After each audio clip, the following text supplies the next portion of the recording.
All right, we'll start with the opening statement from Coach and then open up for questions for JJ and Coach. Yeah, well, I mean, man, that was fun.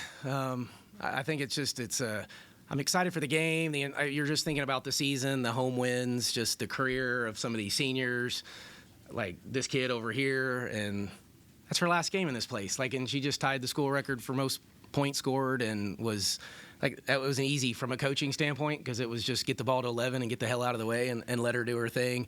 But that's a really, really good Utah team. That's a really good Utah team who, honestly, I was a little nervous about them offensively, the way they shoot the basketball, share it, space you.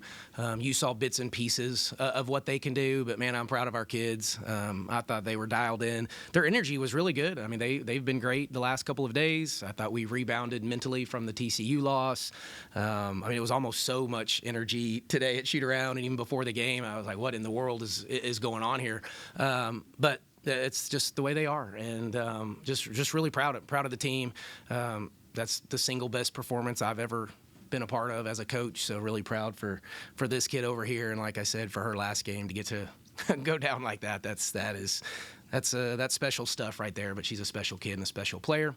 I got to shout out my practice squad. So that's the shirt. I told them throughout the year that I would wear this if we finish this thing off. So they're the unsung heroes. I mean, they had to learn the Utah stuff. I mean, they learn every team, but some of these teams are really, really hard to kind of figure out. And so with our coaches and staff members, they do extra work and get here early, stay late, do all sorts of other stuff too. But, this one was for the practice squad, and they made these shirts earlier in this year, and I didn't think I'd ever wear it, but I kind of got talked into maybe if we did something here at home that I'd give them a shout out, and I needed to do that tonight because they've been really, really good. But everybody from the managers to the practice squad and the whole team and coaching staff, it's not over, by any stretch, so I don't want to talk like it is, but we are closing maybe a little bit of a chapter potentially, and that was pretty fun to get that one done, and we'll regroup quickly and figure out how to beat Cincinnati and then get some momentum going into Kansas City.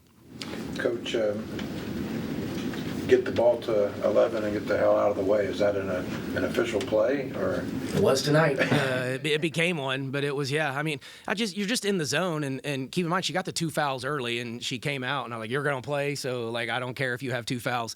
And she ended with 2 fouls. So, she's a senior that's earned that right and opportunity, and so you're just going to roll with it. And we're late in the year now, so you're not trying to necessarily save legs. And then she got going with the 2 fouls, and there was a couple times I wanted to take her out in that second quarter just to make sure we don't do something silly, but she was just, she can tell you, but I'm assuming you probably felt pretty good. And we're in that proverbial zone, and then, literally in the second, third quarter, fourth quarter, it's just really run some stuff, change some stuff up, but really just put her in position for her to make plays. And so I take very little credit, and she should take most of it, and her teammates. JJ, 38 points, 16 of 21 shooting. Coach mentioned some of the records, career best for you. What are the emotions when you walk off this floor for what's most likely the last time and you just put on a show for the fans? I'm a little sad, but hopefully it's not the last time. Praying for that for sure. But so glad to have these group of people who support me, my teammates, coaches, fan base, everybody. Definitely grateful I stayed here all 4 years under 3 different coaches, but it just feels great to leave a legacy that I've always wanted to do. So, yeah. JJ, earlier in the fourth quarter, 6:20, you come out. Did you think that was it, or did you politic to get back in, or just? No, he was asking me whether I was actually cramping. He was asking me was I okay. I told him I was, and then went back in, kind of started back again. So that's when I came back out. But, yeah. JJ, when you're on a roll like that, do you look up at the jumbotron to see, how many points you have, or are you just letting it fly? I'm just letting it fly. I didn't even know till Zaya actually told me on the bench. Yeah. Of course, it would be Zaya. It would be, yeah. And I didn't know. Honestly, I didn't know. I don't really look at the stats very much. I can't see the board from the floor very well at all. And I think when she came out with the cramp, and then we asked her if you were ready to go back in, and then one of the coaches did say, I think she had 36 at the time. I didn't even know what the school record was, if I was being completely honest. But for the record, she took herself. It wasn't Coach Kellogg. It was JJ was the one that pulled herself out. Coach, you've said multiple times that you need multiple girls in double figures to win games. Tonight you had 1, but still scored 75 points. you don't. If somebody scores 38, you'll be okay. That's about 4 people or 3 people's worth, I guess, of double figures. So yeah, you can make up for it. But I mean, yeah, we can't expect that from JJ obviously every night. So, but I think you have good teammates and everybody understood kind of the zone she was in, and so you just let it ride and roll with it. JJ, the moment after the game, walking around the court, autographs and pictures and people, what was that moment? I mean, you guys have done that throughout the season, but this one seemed like it probably took longer than the other ones. What was that moment like for you? It felt a little surreal. Like, it's actually getting to the point where I'm about to start playing at the next level, and so kind of starting to hit me now. So just taking it all in, honestly, and just trying to stay in the moment. It was great to see everybody, see my parents come down, got to hug them.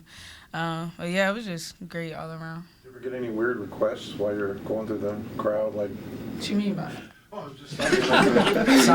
sign something odd or a little bit different. No, just normal. okay. JJ, can you kind of compare and contrast playing in the atmosphere that you guys have had tonight and throughout this season, maybe compared to what it was your first year here, and how much you guys really feed off that energy? Not only did you go undefeated at home, but really none of the games were all that close.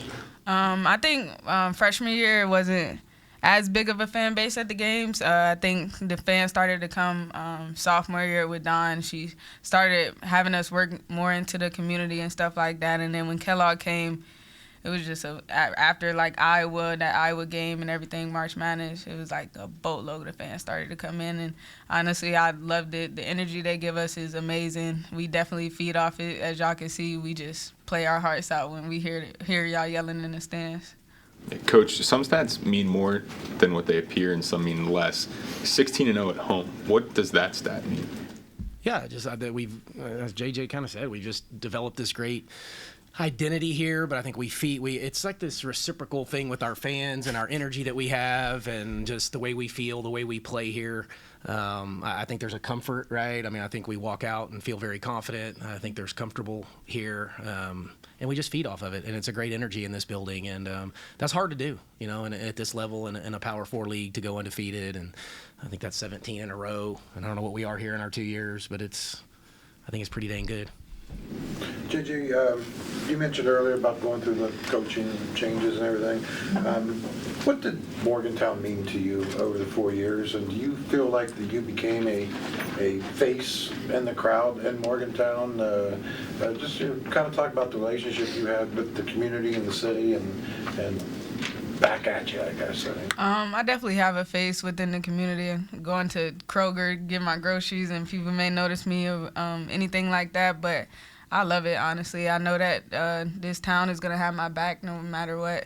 If I ever come back and need some help with something or need a job or anything, I know somebody will have my back, I hope. I think you'll be all right this time, yeah, JJ. That's what I'm saying. So just that loyalty is a big part of me, so which is why I stayed, and I think y'all reciprocate that. Coach, you mentioned all the concerns of Iowa's offensive ability coming into tonight. What allowed your team to be so successful defensively? Because offensively, you weren't great in the first quarter, but you limit them to 5, and all of a sudden you're still up by 8. Yeah, no, just we're doing what we do. I think the ball pressure, and we were flying around. Activity is a term we use quite a bit, and disruption. So we just wanted to take them out of rhythm. They're a flow team. They're very much at times, through the pass is kind of how they run their offense, and they can get that ball moving. And so we didn't want to chase the ball is a term we used to. I didn't want to chase the ball all night where they're moving it and we're chasing it. And so we needed to slow it down in some capacity. And again, that's the kids' credit. I mean, we just try to put them in the position and show them maybe some of the things they're going to do and have a plan. But our activity was fantastic. JJ, I guess kind of similar question to you. You talked about, I've heard you guys talk about how that defensive momentum kind of carries over. You start getting some turnovers, especially on the press. Did you feel that early and that kind of carry you guys throughout the rest of the game? I think we felt it from the tip. Like he said, I think we come into the game with a lot of confidence, and as soon as that tip ball go up in that first possession, we in blue, and we see that ball or they may be trying to get the ball out their hands, I think we smell that blood and we just ready to go. JJ, you never really, you can't plan out how a game is going to go, 100% anyway. The 2 quick fouls, frustrating or just kind of what was going through, you think, here we go, or what were your thoughts there? I was pretty calm at the time. I think I'd been through it before enough, so I was kind of calm at that point. And with him saying like that I was going to go back in, definitely made me feel even better. And then was there ever a point where teammates or coaches, hey, just keep shooting. I'm throwing you the ball. Just, it's your night. I mean, was there ever a moment like? I think every game they always tell everybody to keep shooting. It's not just me. So yeah. Well, but tonight though. I mean, once Oh you yeah, got, for sure. Yeah. once you got to like 25 or whatever. It wasn't like a pitcher with a no-hitter where you just like don't say a word to him. We can still communicate, I think, through that. But yeah, at times too, I think we all knew it though. Like it doesn't, it was pretty obvious. I didn't know she had 38, but I knew she was cooking. That's for sure.